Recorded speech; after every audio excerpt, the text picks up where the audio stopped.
Recording number 46 భాగవత వివరంగా చెప్పుకుంటూ ఉన్నాము. శుకయోగి పరీక్షిత్ ప్రశ్నకు సమాధానం చెప్పే ముందర భగవంతుణ్ణి ఈ రకంగా ప్రార్థన చేశారు. పరుడై ఈశ్వరుడై మహామహిముడై, పరుడై ఈశ్వరుడై మహామహిముడై, ప్రాదుర్భవస్థాన సంహరణ క్రీడనుడై, త్రిశక్తియుతుడై అంతర్గత జ్యోతియై, త్రిశక్తియుతుడై అంతర్గత జ్యోతియై, పరమేష్టి ప్రముఖామరాధిపులకుం బ్రాపింపరాకుండు, దుస్తర మార్గంబున తేజరిల్లు హరికిం తత్వార్థినై మ్రోక్కెదన్, దుస్తర మార్గంబున తేజరిల్లు హరికిం తత్వార్థినై మ్రోక్కెదన్. శుకయోగి చేసిన దైవ గురు ప్రశంస అనే దాని కింద వచ్చింది, అనే హెడ్డింగ్ కింద వచ్చింది ప్రార్థన. విష్ణువు సృష్టికంతటికి కూడా బియాండ్ గా ఉన్నాడు. ఈ ప్రార్థనకు అర్థం ఏమంటే పరుడుగానే ఉన్నాడు. దీంట్లో ఆయన ఏమి లోబడిన వాడు కాదు. పరుడై ఈశ్వరుడయ్యాడు. మళ్ళీ ఈశ్వరుడు ఎట్లా అయ్యాడంటే సృష్టిలో ప్రతి జీవిలో తానే హృదయస్థుడై ఈశ్వరుడై సృష్టినంతా కూడా నడిపించటము, బియాండ్ గా ఉండి మళ్ళీ లోపలగా కూడా ఉండటం అనేటటువంటిది ఆయన మహామహిమలలో ఒకటి, గొప్ప మహిమ.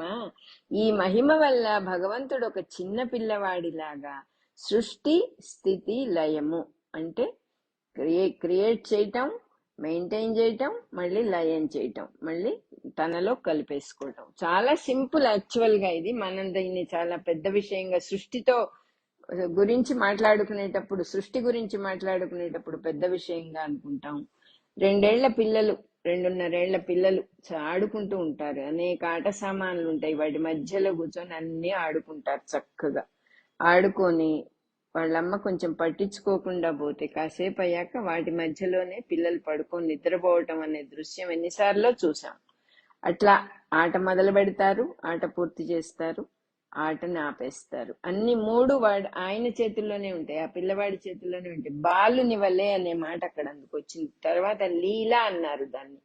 లీలా అనే మాటకి క్రీడ, ఆట అనగానే ఒక టెన్షను, ఒక గోలు, ఒక గొడవ ఇవన్నీ ఉంటాయి. అలా చేయలేదు భగవంతుడు సృష్టిని. ఈ పిల్లవాడి ఆటలాగా చేశాడు. ఆయనకి ఏ రకమైన ఇది ఇలా జరగాలి, ఇది ఇలాగే ఉండాలి అనేటటువంటి పట్టింపులు, ఒక టెన్షన్లు, ఒక గోలు, ఒక టైం ఏమీ లేవు.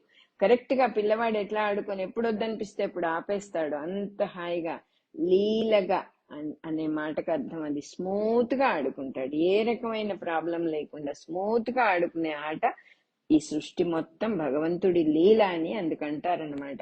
అందరిలో ఉంటాడు, అందరిలో దాగి ఉన్న వెలుగు స్వరూపంగానే ఉంటాడు. ఆ వెలుగు అనేది బ్రహ్మగారి దగ్గర నుంచి మిగతా దేవతలకు కూడా మనుషులకు గాని ఎవ్వరికి అందదు. ఎందుకంటే అందరూ ఆ వెలుగులో భాగాలే కాబట్టి వాళ్ళెవ్వరికి కూడా అది అంతు తెలియదు, అందేది కాదు. అదే రకంగా ఆ భగవంతుడి మార్గం కూడా అంతుబట్టదు ఎవరికి. అతని తత్వం అంతుబట్టాలంటే వానికి మొక్కటం ఒక్కటే, ఆయన్ని ప్రార్థన చేయటం ఒక్కటే మార్గం. అటువంటి వాడికి మొక్కుతున్నాను, అటువంటి వాడిని ప్రార్థన చేస్తున్నాను అని చెప్పి శుకయోగి ఇక్కడ ప్రార్థన చేశారు. విష్ణువు సజ్జనుల పాపములను హరించును అన్నారు. విష్ణువు అంటే సర్వత్రా ఉండేటటువంటి ఆ పరమాత్మ వస్తువు, ఆ పరబ్రహ్మము. సజ్జనులు అంటే మంచి పనులు చేసేవాళ్ళు, నిర్మల హృదయం కలిగిన వాళ్ళ పాపాలన్నీ కూడా హరిస్తారు. వాళ్ళకి పాపాలు ఎందుకుంటాయండి, మంచి పనులే చేస్తారు కదా అంటే, ప్రతి వాళ్ళకి, మనిషి అయి పుట్టిన వాడికి ప్రతివాడికి ఏవో కొన్ని సంతరించుకుంటూనే వస్తాడు పుట్టినప్పటి నుంచి, తెలియదు. అదిగాక పూర్వకర్మలు ఉంటాయి, లోపల ఇదివరకు ఎప్పుడో చేసుకున్నవన్నీ ఉంటాయి. అవన్నీ కూడా సజ్జనత్వం వల్ల, మంచి గుణాలు అలవాటు చేసుకోవటం వల్ల. ఇక్కడ ఈ విషయం చెప్పాల్సిన అవసరం లేదు, సజ్జనుల పాపములను హరించును అని. ఎందుకు చెప్తూ ఉన్నారంటే, మనం కూడా మంచి దోవలోకి వెళ్ళినప్పుడు మనం ఏదైనా ఇంతకు ముందు పొరపాట్లు చేసిన పూర్వకర్మ జన్మ లో చేసుకున్న ఉన్న అన్నీ కూడా పోతాయి అని మనకు ధైర్యం చెప్పడం కోసమే ఇంకో మాట కూడా చెబుతూ ఉన్నారు. మంచి ప్రవర్తన మీద సత్ప్రవర్తనగా ఉండాలి నేను అని ఒక సంకల్పం చేసుకుంటాడు ఒకడు. నా ప్రవర్తన బాగుండాలి, ఎవరిని ఇబ్బంది పెట్టకూడదు, నా మాట ఇంకొకళ్ళను గుచ్చినట్టుగా ఉండకూడదు, నేను చక్కని ప్రవర్తన అలవాటు చేసుకోవాలి అనే మంచి సంకల్పం ఎవరైనా కూడా చేసుకుంటే ఈ విష్ణువు అనేవాడు సర్వత్రా ఉన్నవాడు కాబట్టి వెంటనే ఆయనకు తెలిసిపోతుందిట. అటువంటి వాళ్ళ హృదయంలో ఆయనే వచ్చేసి సంకల్ప స్వరూపుడు తానే అయిపోయి చక్కగా దిద్దుతాడట ఆయన. దుర్జన గుణాలన్నీ నివారణ చేస్తాడు, దుర్జనులందరినీ నివారణ చేస్తాడు. అంటే అర్థం ఏంటి?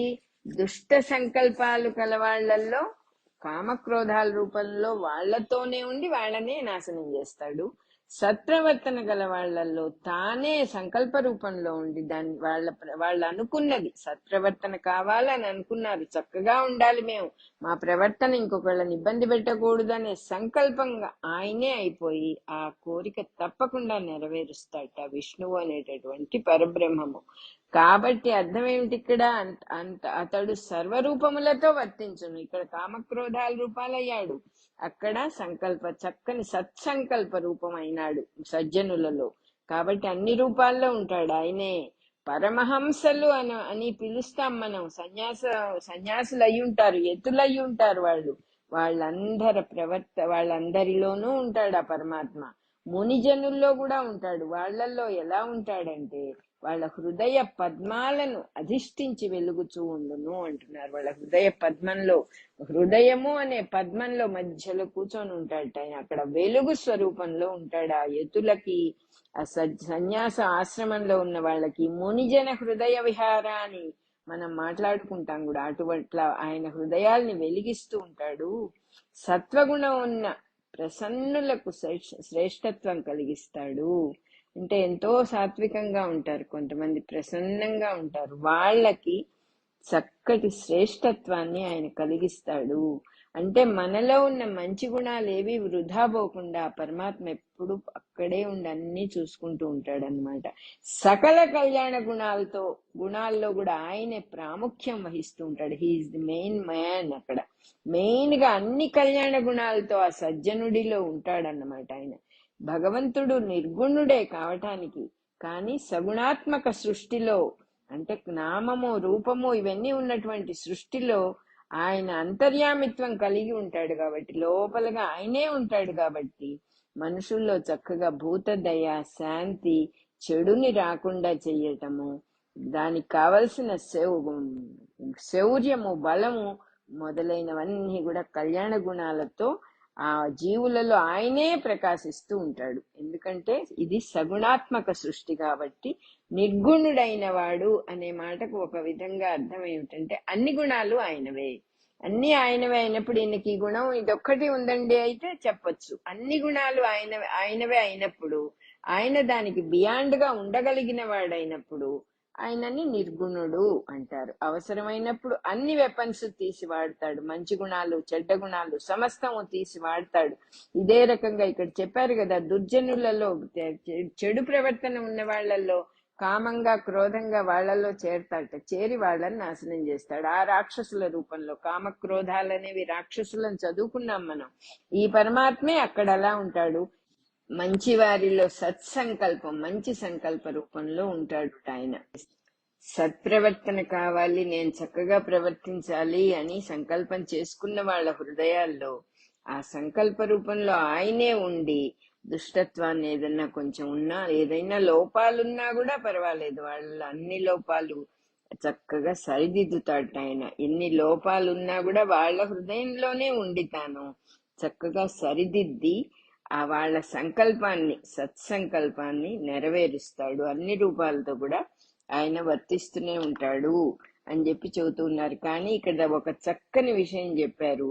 అతను సర్వ సమర్థుడై నిర్గుణుడుగా ఉన్నాడు, గుణాతీతుడుగా ఉన్నాడు, సద్గుణ స్వరూపుడుగా కూడా మూడు ఏకకాలంలో భాషించగలుగుతాడు. అన్ని గుణాలు ఉన్నవాడుగా ఉంటాడు, ఏ గుణాలు లేనివాడుగా ఉంటాడు. At the same time beyond అన్ని గుణాలు బియాండ్ గా కూడా, అన్ని గుణాలకి బియాండ్ గా కూడా ఉండగలుగుతాడు. నిర్గుణ స్వరూపుడు అంటే ఏ గుణాల్ని లేనివాడు. అంటే ఒక విధంగా చెప్పాలంటే నిద్రపోయేటటువంటి సమయం మనకు ఎలా ఉంటుంది, ఏ గుణాలు ఉండవు. లేవంగానే అన్ని గుణాలు వస్తాయి, సమస్త గుణాలు వచ్చి కూర్చుంటాయి. కానీ మనం బియాండ్ గా ఉండలేము, ఆయన వాటికి బియాండ్ గా కూడా ఉంటాడు. సద్గుణ స్వరూపుడుగాను ఉంటాడు. నిర్గుణుడు, సద్గుణుడు, బియాండ్ గుణాలు గలవాడు. ఈ రకంగా మూడు ఒకే కాలంలో, ఏకకాలంలో, ఒకే కాలంలో ఈ మూడు లక్షణాలతో ఉండేవాడు బహుశా భూప్రపంచంలో ఎవ్వడు ఉండడు, ఒక పరమాత్మ తప్ప. మనకు ఒకదాని తర్వాత ఒకటి అనుభవం ఎప్పుడన్నా కొంచెం గ్లిమ్సెస్ అయితే అవ్వచ్చుగాక, కానీ ఆయన ఏకకాలంలో సమస్తము ఆయనే కాబట్టి, సర్వము ఆయనలోనే ఉన్నాయి కాబట్టి సర్వ సమర్థుడు అని రాశారు ఇక్కడ చక్కగా. ఆయన వల్ల కాని పని అంటూ ఏమీ లేదు, అటువంటి వాడు కాబట్టి అతని సామర్థ్యం అటువంటిది. ఏకకాలంలో అన్నీ ఉంటాయి అని చెప్పారు. ఈ సామర్థ్యాన్ని గురించి ఒకవేళ అల్పజ్ఞుడైన మానవుడు అంటున్నారు. అల్పజ్ఞుడు అంటే మన తెలివి ఎంత మటుగానో మనకు తెలుసు, ఒక లిమిటేషన్ ఉంటుంది మన తెలివికి. మన తెలివిని బట్టే మనం ఏ విషయాన్నైనా కూడా, ఇప్పుడు బాగా అడవిలో ఎక్కడ ఉండేవాడిని తీసుకొచ్చి మనం గాడ్స్ మస్ట్ బి క్రేజీ అని ఒక సినిమా వచ్చింది, అందరూ చూసే ఉండొచ్చు. ఆ సినిమాలో ఎక్కడో కొండల్లో ఉండేవాడిని సిటీకి తీసుకొస్తారు. వాడికి అన్ని ఆశ్చర్యమే, అన్ని కొత్తే, ప్రతిదీ ఏదేదో దేవలోకం అన్నట్టుగా చూస్తూ ఉంటాడు వాడు. అదే రకంగా మనకు తెలియని విషయాలు మనకి కొత్త. కొన్ని కొంచెం మనం అహంకారపడ్డామంటే మనకు తెలియని విషయాలు లేవు అనేస్తాం మనం చాలా ఈజీగా. అందుకని అల్పజ్ఞుడు అంటున్నారు మానవుణ్ణి. అల్పజ్ఞుడైన మానవుడు సందేహపడతాడు దైవం యొక్క శక్తి గురించి. ఈ కెనాట్ ఇమాజిన్ ఎంత శక్తి ఉన్నది ఆయనకి అనేది మనిషి మేధస్సుకు అందేది కాదు, మనిషి మనస్సుకు అందేది కాదు, మనిషి తెలివికి చిక్కేవాడు కాదు ఆయన. ఈ తెలివి కూడా ఆయనలోదే, ఆయన ఇచ్చిందే. నాయనా నువ్వు జడ్జిమెంట్ చేస్తావు కదా దేవుణ్ణి కూడా, దేవుణ్ణి జడ్జిమెంట్ చేసే శక్తి కూడా నీకు లేదురా నాయన, అది కూడా దైవం ఇచ్చిందే అని చెబుతున్నారు. ఆ దైవం ఇచ్చిన శక్తితో, వాడిచ్చిన కొలబద్దతో వాడినే కొలుద్దామని పోతే నీ వల్ల కాదు. It is not possible. నువ్వు కొలవలేవు. ఆయన సామాన్యుడు కాదు, సర్వజ్ఞుడు ఆయన. ఆయనలో నుంచి నువ్వు వచ్చి ఆయన దగ్గర నుంచి అన్ని లాక్కొని, ఆయన దగ్గర నుంచి అన్ని పొంది, ఆయననేదో సరిగ్గా లేడు ఈ దేవుడు, అంత శక్తి ఉండటం ఇంపాసిబుల్. ఇలాంటి మాటలు, ఇలాంటి భావాలు అల్పజ్ఞుడైన మానవుడికి ఉండటం సహజము అని రాశారు ఇక్కడ మాస్టర్ గారు. దేవుడి సామర్థ్యానికి ఎటువంటి కొరత రాదు. ఎవడు ఏమనుకున్నా కూడా దేవుడి సామర్థ్యం అలాగే ఉంటుంది. ఆయనకి ఎటువంటి దానివల్ల కొరత రాదు. ఏ రకమైన బాధ కలగదు, ఆయన బాధకము కాదు ఆయన యొక్క సామర్థ్యానికి అంటున్నారు. పరమ భక్తి గల వాళ్ళకి మటుకు చక్కగా చిక్కుతాడు అని చెబుతున్నారు. ఇది కొంచెం ఆశ్చర్యంగానే ఉంటుంది. పరమభక్తి గల వాళ్ళకి చిక్కుతాడు ఆయన అనే మాట మనం కొంచెం సునిశ్చితంగా చూస్తే, పరమభక్తి అంటే ఏమిటి? ఆయన అంటే ఈ భక్తులందరికీ కూడా చాలా ఇష్టం. మనం మామూలుగా ఇష్టమైన చోట చాలా బయాస్డ్ గా ఉండగలం మన మానవ స్వభావానికి. ఆ బయాస్డ్ గా ఉన్నందువల్ల ఏం చేస్తాం, దైవాన్ని అంత పూర్తిగా ఒప్పుకుంటాం, వాడిని మనస్సులో వేరే భావంగా ఎక్కడ రానివ్వం, మంచి భావంతో ఆయన్ని కొలుస్తాం. ఒక విషయాన్ని మంచి భావంతో చూసినప్పుడు మంచి భావమే కనపడుతుంది. అది ఇక్కడ చెబుతూ ఉన్నారు. ఆ మంచి భావమే మనకు కూడా వస్తుంది.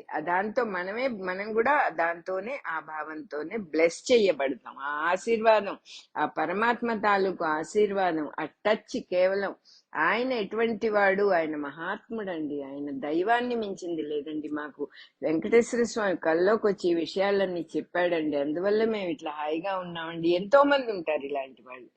అలా వాళ్ళకి దైవాన్ని గురించి మంచి అభిప్రాయం ఉన్న కొద్దీ వాళ్ళు బెనిఫిట్ అవుతారు. దైవానికి వచ్చిన బెనిఫిట్ ఏమీ లేదు, ఆయన అలాగే ఉంటాడు. గంగలోంచి చెంబడి నీళ్లు మనం ముంచుకున్నా ముంచుకోకపోయినా గంగా నదికి వచ్చిన నష్టం ఏమీ లేదు. ఆ నీళ్లు తెచ్చుకుని మనం బెనిఫిట్ అవుతాం. మనం ఒకవేళ తిట్టినా కూడా గంగా నదిట గొప్ప చెబుతున్నారు అన్నా కూడా ఆవిడకి ఏమీ నష్టం లేదు. ఆ నదీమ తల్లికి ఒక చక్కని నమస్కారం పెట్టుకోవడం చేతగాని వాళ్ళు అని అనుకోవాలి మనం. భక్తి కలిగిన వాళ్ళకి సులభ సాధ్యుడు అంటే వీళ్ళ మనస్సులో ఈ భక్తులు ఆ దైవాన్ని పూర్తిగా ఒప్పుకున్నారు.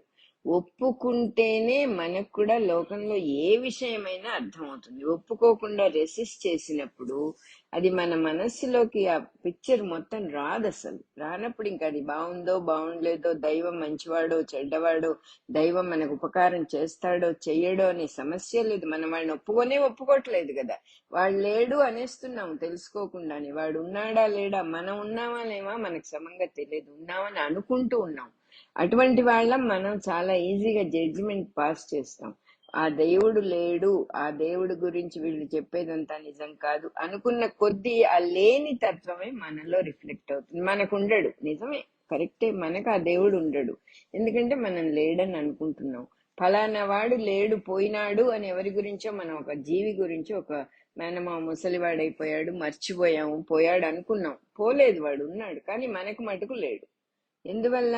మనం వాడిని ఎప్పుడో ఆ లిస్ట్ లోంచి తీసేసాం. దైవాన్ని కూడా అలా చేసేవాళ్ళు చాలా మంది ఉన్నారు. దానికి కూడా ఒప్పుకుంటాడు దైవం. సర్వసమ్మతమే ఆయన మతం, అన్ని ఒప్పుకుంటాడు. నువ్వేమన్నా అనుకో, తిట్టు, ఒక పువ్వు వెయ్యి, ఏమన్నా వెయ్యి, నాకు సమ్మతమే అంటాడు ఆయన. అటువంటి మతం అయింది.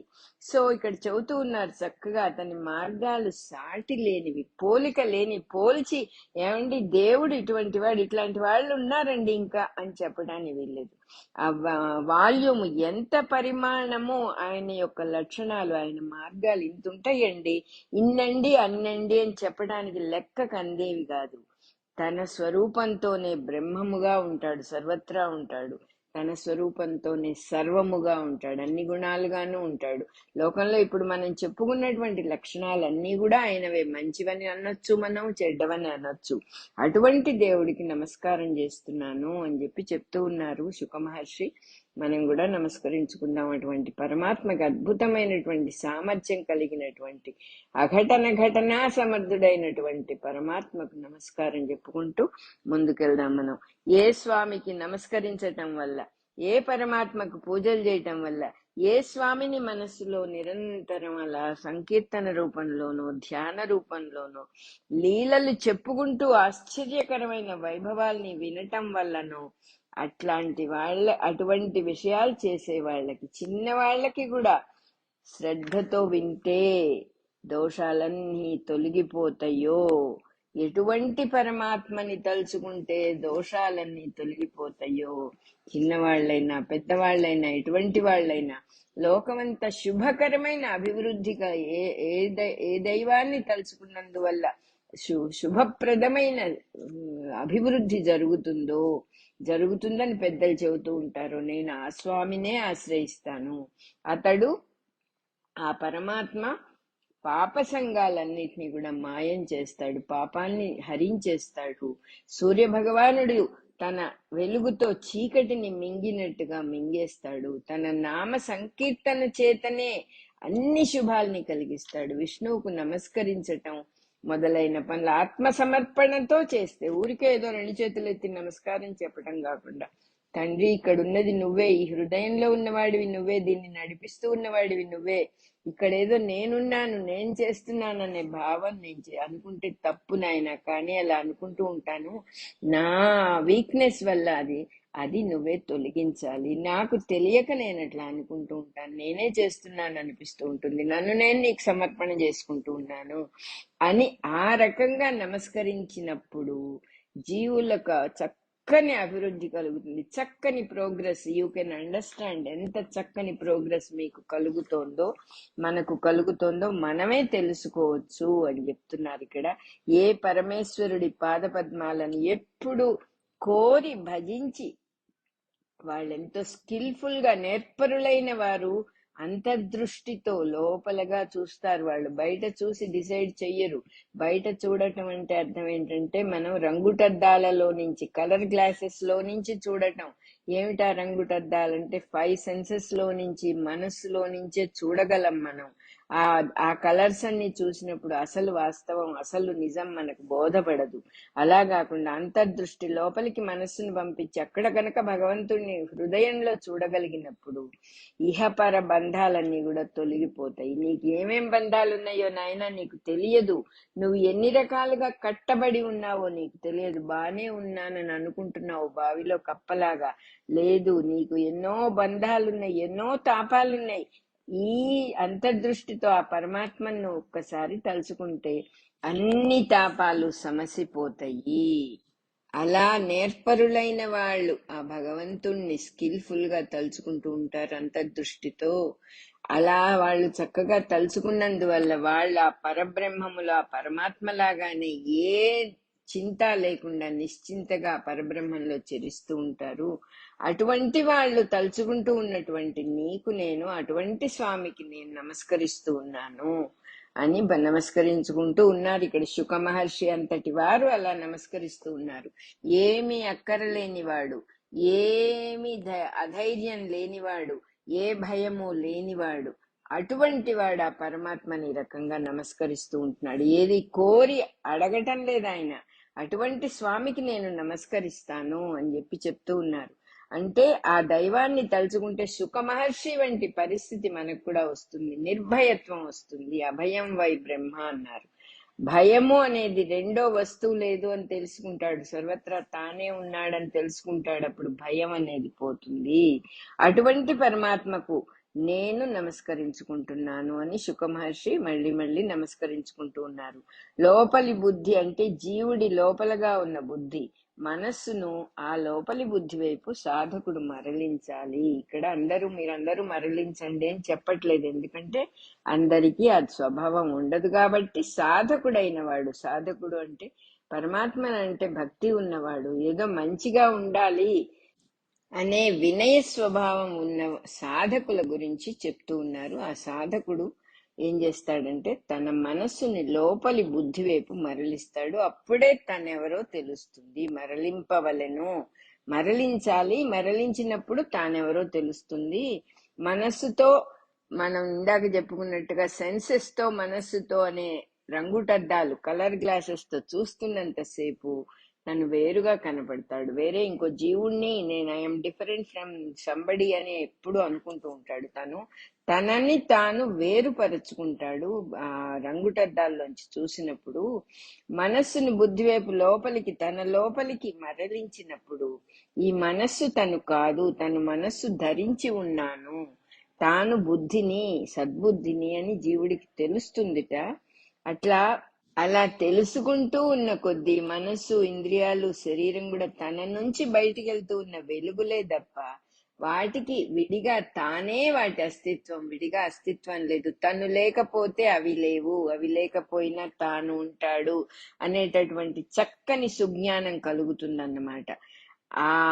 అటువంటి వాడికి తాను బుద్ధి స్వరూపుడై ఉండి తన గూర్చి ఇంకా ధ్యానం చేస్తాడు. నేనే కదా బుద్ధి స్వరూపాన్ని, సద్బుద్ధి నేనే కదా అనే భావం స్థిరపడిన కొద్దీ తన వెలుగే తనని, భగవంతుడే తన రూపంలో అక్కడున్నాడని తెలిసిపోతుందిట. అందరిలోనూ అన్ని వస్తువుల్లోనూ లోపల బయట తన రూపంగానే భగవంతుడు ఉన్నాడని తెలిస్తే దాన్నే ఆత్మ వస్తువు అని పేరు. దానికి భగవంతుడు అని ఇంకా విడిగా పేరు పెట్టవలసిన అవసరం లేదు. అదే ఆత్మ వస్తువు తానే. ఇదే ఆత్మజ్ఞానం. దీని వల్లనే రెండు లోకాలుగా ఉన్నది తొలగిపోయి మొత్తం ఒకటే అయిపోతుంది అని చెప్పి ఇక్కడ క్లియర్ గా చెబుతూ ఉన్నారు. అనురాగములేని మనసుకు సుజ్ఞానము రాదు అని త్యాగరాజుల వారు పాడినట్లుగా ఆ అనురాగం, ఆ భగవంతుని యందు అనురక్తి, ఆ సద్భక్తి కనుక కలిగిందంటే ఆ సుజ్ఞానం తనే వచ్చి కూర్చుంటుంది అని చెప్పి అప్పుడే దాన్నే అంత రెండు లోకాల భావాన్ని తీసేసి ఉన్న ఒకే వస్తువుని, అది ఒక ఆత్మ జ్ఞానము అనేటటువంటి జ్ఞాన జ్యోతి నీకు చూపిస్తుంది అని చెప్పి చెబుతూ ఉన్నారు. దీనివల్లనే రెండు అనేటటువంటి భావం పోయి అంతా ఒకటైపోతుంది. రెండు లోకాలంటే ఇహలోకము, పరలోకము. మన సెన్సెస్ కి కనపడేది, వినపడేది, రంగు, రుచి, వాసన, స్పర్శ ఇవన్నీ కూడా మనస్సుకు తెలిసే విషయాలు, ఊహలకి అందే విషయాలు. ఉన్నదంతా కూడా గుణాలతో కూడింది. దీని గుణం ఇదండి అని చక్కగా చెప్పుకోవచ్చు. దానికి అందేవి, దానికి లొంగినవి అన్నిటినీ కలిపి ఇహలోకము అంటారు. మనుషుల పేర్లు, వస్తువుల పేర్లు, చుట్టరికాలు అవి ఎలా ఉపయోగపడతాయి మనకి? ఈ పని చేస్తే ఏమిటి, ఆ పని చేస్తే ఏమిటి, దానివల్ల లాభం, దీనివల్ల నష్టం, మిగతా అవన్నీ కూడా ఈ లోకానికి సంబంధించినవి. అంటే ఈ స్ఫియర్ దాటితే అక్కడ ఇవేమీ లేవు. నిరామయమైన నిశ్చింత అయినటువంటి భావము లేని అభావమైనటువంటి లోకం అది. అంటే మనస్సుకు ఇంద్రియాలకి గోచరించేదేమో ఇహలోకం. ఈ మొత్తం దేని మీద ఆధారపడి ఉంది? మనస్సు దేని మీద ఆధారపడి ఉంది? ఇంద్రియాలు దేని మీద ఆధారపడి ఉంది? చూడటం అనే ప్రాసెస్ దేని మీద ఆధారపడి ఉంది? ఈ జడ్జిమెంట్, ఈ స్పెక్యులేషన్, ఇవన్నీ దేని మీద ఆధారపడి ఉన్నాయో అది ఏమిటి అంటే, ఏ సముద్రం మీద ఇవన్నీ కూడా అలలులాగా కదులుతూ ఉన్నాయో అట్టి మూల కారణం ఎవరు? మెయిన్ కారణం ఎవరు అసలు దీనికి అంటే ఆత్మతత్వము అనేటటువంటి పరలోకము. అంతా మొత్తం ఈ పైన అలలుగా కదులుతూ ఉన్నాయి. ఇప్పుడు మనం చెప్పుకున్న ఇహలోక విషయాలన్నీ కూడా అసలు విషయం ఆత్మతత్వం అనేటటువంటి మహాగంభీరమైనటువంటి లోతైనటువంటి సముద్రము. అది లోపలగా ఎంత లోతంటే చాలా గంభీరంగా ఉంటుంది. ఏ కదలిక లేకుండా తనలో మొత్తం కొన్ని వందల వేల జీవులని కదలనిస్తూ జీవులకు ఆశ్రయమై ఉంటుంది ఆ పరమ సముద్రం. అటువంటి పైన కదులుతూ ఉన్న అలలని చూసి ఇదే సముద్రం అనుకునేవాడు మానవుడు, సాధారణ సామాన్య మానవుడు. లోతైనటువంటి గంభీరమైనటువంటి కథలని తనలో ఎన్నో జీవులకు ఆశ్రయం ఇచ్చేటటువంటి సముద్రాన్ని చూడగలిగిన వాడు పరలోక తత్వాన్ని తెలుసుకోవటం మొదలు పెడతాడనమాట. ఈ రెండు లోకాల మీద జీవుడికి ఉన్నటువంటి దృష్టి, జీవుడు ఈ రెండు లోకాలని ఏ దృష్టితో చూస్తాడో, రెండు లోకాలంటే చెప్పుకున్నాం, సెన్సెస్ తో ఇంద్రియాలతో చూసే లోకం, అంతర్దృష్టితో లోపలగా బుద్ధితో చూసే ఇంకో లోకం. ఈ రెండు లోకాలని గురించి కూడా మనుషులకి చాలా దృష్టి దోషం, దృష్టి లోపం ఉంటాయి. దృష్టి లోపంతో చూస్తారంటే అవగాహన సరిగా ఉండదు. ఈ రెండు లోకాల గురించి అనేక భావాలు రకరకాలుగా వాళ్ళకు ఉంటాయి. ఎప్పుడైనా కూడా ఏం చెబుతున్నారంటే, ఒక మెషిన్ ఉంది, కొత్తగా తయారు చేశారు. ఏ మెషిన్? ఎందుకు? రేడియో ఉంది. దాన్ని ఎలా ట్యూన్ చేయాలో తెలియకపోతే పిచ్చి కూతలు వస్తాయి దాంట్లో నుంచి. ట్యూనింగ్ సమయంలో మనం రేడియో పెట్టుకుంటూ ఉన్నాం, ఎవరైనా ట్యూన్ చేసేటప్పుడు మనం పక్కనుంటే పూర్వకాలం అందులో నుంచి వచ్చే రకరకాల పిచ్చి కూతలు వింటాం చక్కగా. అనేక సౌండ్స్ వస్తాయి, ఎందుకంటే నాట్ ఎట్ ట్యూన్డ్ అనమాట. మనం కూడా మనల్ని మనం సరిగా ట్యూన్ చేసుకోవటం చేతగానప్పుడు అవతల ఆ మెషిన్, హైలీ సాఫిస్టికేటెడ్ మెషిన్, భగవంతుడు అంటే సామాన్యుడు కాదు, అంతకు మించినటువంటిది సృష్టిలో ఎక్కడా లేదు. ఎంతో సున్నితమైనటువంటి వాడు, పరమ సూక్ష్మ స్వరూపుడు. అటువంటి వాడు మనకి ఆయన సృష్టి గాని ఆయన గాని మనకి తెలియాలంటే మనం ఎంత జాగ్రత్తగా దాన్ని నేర్పరితనం కావాలి. ఆ నేర్పరితనం నేర్చుకునేటటువంటి సిస్టమ్ పోయింది. అది నేర్చుకున్న అనుభవజ్ఞుల దగ్గర, ఇంతకు ముందు నేర్చుకొని ఉన్న వాళ్ళ దగ్గర మనం యాక్చువల్ గా ట్రైనింగ్ తీసుకోవాలి. రేడియో రిపేర్ చేస్తామండి అంటే నువ్వు ఎక్కడ నేర్చుకున్నావు, నీకు సర్టిఫికెట్ ఉందా అని అడుగుతారు కదా. కానీ ఈ మన శరీరం అనేటటువంటి రేడియో గురించి ఎవడు ఏ సర్టిఫికెట్స్ అడగడు. ప్రతివాడు అన్ని ఐడియాలు, వాడి ఇష్టం వచ్చిన స్టేట్మెంట్స్ పాస్ ఆన్ చేస్తూ ఉంటే భగవంతుడు ఒప్పుకుంటున్నాడు. కాబట్టి మన జీవితం ఈ రకంగా ఉంది. అన్ని ఒప్పుకుంటాడు. వాడికి ఏమీ చేత కాకపోయినా వాడి చేతికి కూడా ఒక శరీరాన్ని ఇచ్చాడు దైవం. ఆ శరీరాన్ని వాడి ఇష్టం వచ్చినట్టు పిచ్చి కూతలన్నీ కూయించేటట్టుగా చేసుకుంటూ ఉన్నాడు. ట్యూన్ చేసుకోవటం చేత కావటం లేదు వాడికి. తెలిసిన వాళ్ళ దగ్గరికి వెళ్ళాడు, ఎందుకంటే వాడికి చేత కావటం లేదని వాడికే తెలియదు. చాలా గొప్పవాడిని అని చెప్పి గొప్పగా అనుకుంటూ ఉంటాడు. ఇంకా వాడి తలుపులు మూసేశాడు. ప్రతివాడు తను చాలా గొప్పవాడిని అనుకోగానే నేర్చుకోవాల్సిందేమీ లేదు, కానీ పైకి మటుకు నేను అన్ని ఇంకా కూడా నేర్చుకోవాలండి అంటూ ఉంటాడు. ఎందుకంటే అది ఒక గొప్ప గుణం అని వాడు విన్నాడు. ఇంకా నేర్చుకోవాలండి, స్టిల్ ఐఎమ్ ఏ స్టూడెంట్ అనేటటువంటి మాట చాలా గొప్ప స్టేట్మెంట్ అని విన్నాడు. అందుకని అది అట్టర్ చేస్తూ ఉంటాడు. కానీ really he didn't mean it. వాడు నిజంగా అది అనుకోవటం లేదు. లోపల అనుకోని ఉంటే ఈ పాటికి ఎంతో బాగుపడిపోయేవాడు. అనుకోవటం లేదు కాబట్టి తలుపులు మూసేశాడు. నాకు అన్నీ తెలుసు, నాకు నాకు తెలియనివి లేవు, అవతల వాడు ఎప్పుడూ తప్పే అనుకునేవాడు ఇంకేం చేస్తాడు? అలా అయిపోయిందన్నమాట జీవితం. భగవంతుడు అది కూడా ఒప్పుకుంటున్నాడు. మీరు ఎట్లయినా ఉండండి, ఇట్ ఈస్ ఓకే అని చెప్తూ ఉన్నారు. అందువల్ల ఏమవుతుంది, ఈ శరీరం అనేటటువంటి రేడియోని మనకి సరిగా ట్యూన్ చేయడం చేత కానందువల్ల మన మెషిన్ ని పాడు చేసుకున్నాం మనం. ఎట్లాగంటే అన్నమయ, మనోమయ, ప్రాణమయ, విజ్ఞాన కోశాలన్నీ కూడా దోషభూయిష్టాలు అయిపోయినాయి. పాడు చేసుకున్నందువల్ల ఆఖరికి ఆనందమయ కోశం అనేది కూడా పాడైపోయింది. ఆనందమయ కోశంలో ఆనందం ఉండాల్సింది పోయి సుఖము దుఃఖము సుఖము దుఃఖము ఆల్టర్నేట్ చేసుకుంటూ ఉండటం అనేది జరిగింది. అందువల్ల మనం ఇబ్బందులు పడుతున్నాము. కానీ దీంట్లో నుంచి బయటపడటం చాలా తేలిక. సర్వాంతర్యామి స్మరణ, వా ఆ మహానుభావుడికి, ఆ పరమాత్మకి మనల్ని మనం ఆత్మార్పణ చేసుకోవడం. తండ్రి నువ్వే చూసుకోవాలి, ఈ పెట్టె పాడి చేసుకున్నా నేను ఈ రేడియో పెట్టెని, నా శరీరం అనే రేడియోని పాడు చేసుకున్నాను, నువ్వే దీన్ని బాగు చేయాలి. ఈ సృష్టినంతా నిర్వహించటంలో నువ్వు ఎట్లాంటి ఇబ్బంది లేకుండా ఎంతో జాగ్రత్తగా నడుపుతూ ఉన్నావు, నన్ను రక్షించు తండ్రి అని చెప్పి ఆత్మార్పణ చేసుకుంటే, భగవంతుడు సృష్టిలో ఉన్న జీవులందరూ వివేకంతో ఆత్మార్పణ చేసుకుంటే ఎంతో తేలికగా, భగవంతుడు సృష్టి ఎంత తేలిగ్గా చేస్తున్నాడో తమ జీవితాలు తామంత తేలిగ్గా చేసుకోగలుగుతారు, సంసార బంధాలు అంటకుండా సాగిపోతాయి అని చెప్పి చెప్తూ ఉన్నారు ఇక్కడ. మన రికార్డింగ్ నెంబర్ 46 ఫస్ట్ పార్ట్ అయిపోయింది. మళ్ళీ చెప్పుకుందాం సెకండ్ పార్ట్.